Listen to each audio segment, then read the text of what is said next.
భగవద్గీత 13వ అధ్యాయము త్రయోదశాధ్యాయం క్షేత్ర క్షేత్రజిన విభాగ యోగం శ్లోకం 1-10 ప్రకృతిం పురుషం చైవ క్షేత్రం క్షేత్రజిన మేవ చ ఏతగ్వేదితు మిచ్నామి జ్ఞానం జ్ఞేయం చ కేశవ ఇదం శరీరం కౌత్తేయ క్షేత్రమిత్యభిధీయతే ఏతద్యో వేత్తి తం ప్రాహ్వః క్షేత్రజిన ఇతి తద్విదః తాత్పర్యం అర్జునుడు పలికెడు కేశవా ప్రకృతి పురుషులు క్షేత్రక్షేత్రజీవులు జ్ఞానజ్ఞేయాలు అనే విషయాలను కోరుతున్నాను. శ్రీభగవానుడు పలికెను అర్జునా, భోగాయతనమైన ఈ శరీరాన్నే సంసారోత్పత్తి భూమ్యగుట మల్ల క్షేత్రం అని అంటారు. ఎవడు ఈ శరీరాన్ని నేను నాది అని తెలుసుకుంటున్నాడో, అంటే స్వాభావిక జ్ఞాన విషయంగా గాని ఔపదేశిక జ్ఞాన విషయంగా గాని ఒనర్చుచున్నాడో, అతనిని కృషీవలుని వలె ఫలభోక్త అగుటచే క్షేత్రక్షేత్రజిన వేత్తలు క్షేత్రజీవుడు అని అంటున్నారు. క్షేత్రజిరం చాపి మాం విద్ధి సర్వక్షేత్రేషు గారత క్షేత్ర క్షేత్రజిరయోర్జ్ఞానం యత్తంగ్లా జ్ఞానం మతం మమ. తాత్పర్యం జీవుని సంసారిత్వం సూచించబడింది, ఇక పారమార్థికమైన అసంసారి స్వరూపం నిరూపించబడుతోంది. భారత ఆబ్రహ్మస్తంభ పర్యంతం గల శరీరాలలో జీవ రూపంలో వెలయునది నేనే అని గ్రహించు. క్షేత్ర క్షేత్రజీవులను గురించిన ఈ జ్ఞానమే మోక్షహేతువు కాబట్టి జ్ఞానమని నా అభిప్రాయం. మిగిలినదంతా బంధహేతువైన వృథా పాండిత్యమే అని గ్రహించు. తత్ క్షేత్రం యచ్చ యాదృక్ష యద్వికారి యతశ్చ య స చ యో యత్ప్రభావశ్చ తత్సమాసేన మే శృణు. తాత్పర్యం 24 ఘేదాలతో ఒప్పుతున్న ప్రకృతియే క్షేత్రం అని అభిప్రాయమైన శరీరంగా మారిన దానియందే అహంభావ రూపంలో అవివేక స్ఫూర్తి అవుతోంది కాబట్టి శరీరమే క్షేత్రమనబడింది. వివేకజ్ఞానం కొరకు దానినే వరిస్తున్నాడు సంతోషంగా ఉన్న స్మైలీ.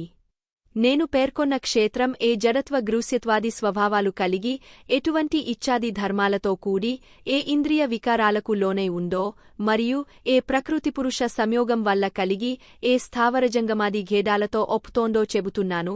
మరియు క్షేత్రజీవుని స్వరూపాన్ని, అతని అచింత్య యోగైశ్వర్య ప్రభావాన్ని కూడా సంగ్రహంగా వివరిస్తాను, విను. ఋషిభిర్బహుధా గీతం ఛందోభిర్వివిధై పృథా బ్రహ్మసూత్రపదైశ్చైవ హేతుమద్భిర్వినిశ్చిత్. తాత్పర్యం ఈ క్షేత్రక్షేత్రజీవుల మాహాత్మ్యం వశిష్ఠాది ఋషులచే యోగశాస్త్రాల జ్ఞాన ధారణాది విషయమైన వైరాజాది రూపాలలో నానా ప్రకారాలుగా నిరూపితమయ్యింది. అసందిగ్ధములైన ఉపక్రమ ఉపసంహారాలతో ఏకవాక్యతను కూర్చుకున్న యుక్తులతో నిత్యనైమిత్తిక కామ్యకర్మాది విషయకములైన వేదమంత్రాలతో వివిధ గేవతా రూపంలోనూ బ్రహ్మ సూత్ర పదముల చేత వ్యాఖ్యానించబడింది. మహాభూతా న్యహంకారో బుద్ధిరవ్యక్తమేవ చ ఇంద్రియాని దశేకం చ పంచ చేంద్రియగోచరా ఇష్టద్వేషః సుఖం దుఃఖం సజ్ఞాతశ్చేతనా ధృత్యః ఏతత్ క్షేత్రం సమాసేన సవికారముదాహృతం. తాత్పర్యం క్షేత్రస్వరూపం వరించబడుతోంది సంతోషంగా ఉన్న స్మైలీ. పంచ సూక్ష్మభూతాలు, మహాజుతాలకు కారణమైన అహంకారం, అహంకార కారణమైన బుద్ధి, బుద్ధికి కారణమైన మూలప్రకృతి, అవిరకృత బ్రహ్మశక్తి, దశేంద్రియాలు, మనస్సు, ఇంద్రియ విషయాలనే స్థూలభూతాలు, శబ్దాదులు, ఇష్ట, ద్వేషం, దుఃఖాలు, సంశాతం, శరీరం, దానియందు తోచే చేతన, ధృతి కలసి క్షేత్రం అని. అమానిత్వ మదంభిత్వం అహింసా క్షాంతిరార్జవం ఆచార్యోపాసనం శౌచం స్థైర్యమాత్మవినిగ్రహ్. తాత్పర్యం పూర్వం తత్వజ్ఞాన సాధనలు చెప్పబడుతున్నాయి. అమానిత్వం, దభం, కపటం లేకుండడం, పరులను పీడించకుండడం, క్షమ, సరళత, గురుశుశ్రూష, బాహ్యాభ్యంతర శౌచం, మోక్షమార్గంలో ఏకనిష్ట, ఆత్మనిగ్రహం. ఇంద్రియార్థేషు వైరాగ్యం అనహంకార ఏవ చ జన్మ మృత్యు జరా వ్యాధి దుఃఖ దోషానుదర్శనం.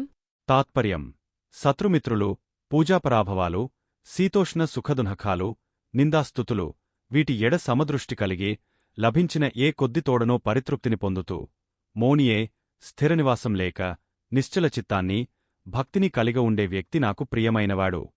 అసక్తి రణవిశ్వంగః పుత్రదార గృహాదిషు నిత్యం చ సమచిత్తత్వం ఇష్టానిష్టోపపత్తిషు. తాత్పర్యం పుత్రదార గృహాదుల యందు ఆసక్తి, మమత్వాలు లేకుండడం, శుభాశుభ ప్రాప్తులకు మనస్సు తొనకకుండడం. మయి చానన్యోగేన వక్తి రవ్యభిచరన్ వివిక్త దేశ సేవిత్వం అరతీర్జన సంసది. తాత్పర్యం నాయందు సర్వాత్మదృష్టితో ఏకాంత భక్తి కలిగి ఉండడం, చిత్తప్రసాదకరాలైన ప్రదేశాలలో నివసించడం, ప్రాకృతజన సంసర్గ త్యాగం.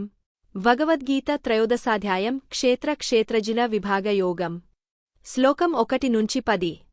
క్లుప్తముగా అర్జునుడు పలికెడు కేశవా, ప్రకృతి పురుషులు, క్షేత్రజీవులు, జ్ఞానజ్ఞేయాలు అనే విషయాలను కోరుతున్నాను.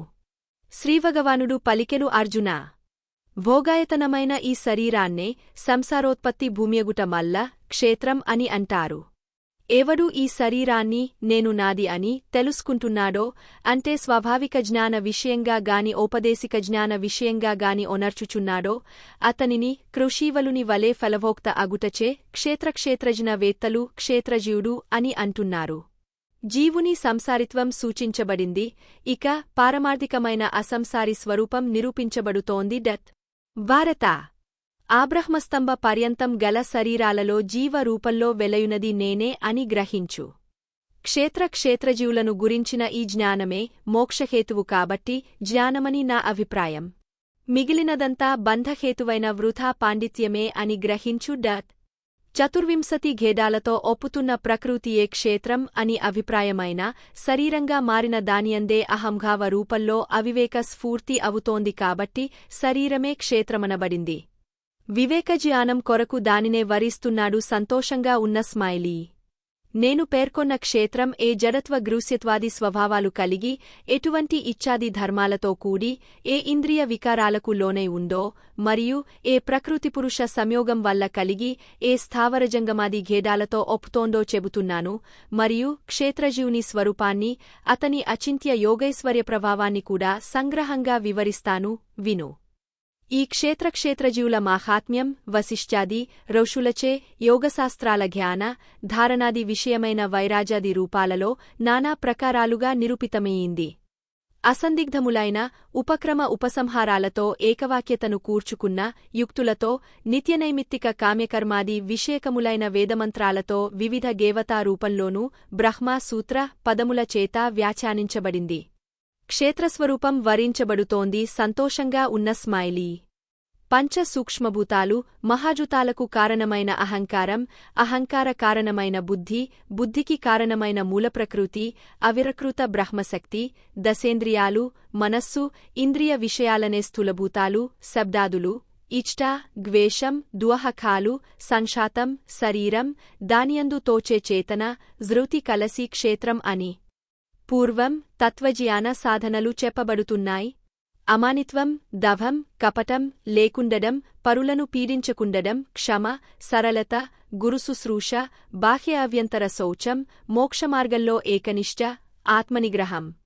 భోగ్యాలైన ఇంద్రియ విషయాలపై విరక్తి, అభిమానరాహిత్యం, జన్మ మృత్యు జరావ్యాధులనే దుఃఖాలలో ఉండే దోషాలను పదేపదే చూడడం. పుత్రదార గృహాదుల యందు ఆసక్తి, మమత్వాలు లేకుండడం, శుభాశుభ ప్రాప్తులకు మనస్సు తొనకకుండడం. నాయందు సర్వాత్మదృష్టితో ఏకాంత భక్తి కలిగి ఉండడం, చిత్తప్రసాదకరాలైన ప్రదేశాలలో నివసించడం, ప్రాకృతజన సంసర్గ త్యాగం. మా వీడియో మీకు నచ్చినట్టు అయితే లైక్ చేయండి, షేర్ చేయండి. ముఖ్యంగా సబ్స్క్రైబ్ చేసుకోవడం మరచిపోకండి. మీ సలహాలు సూచనలు ఏమైనా ఉంటే కామెంట్ చేయండి. సోషల్ మీడియాలో ఫాలో అవ్వండి.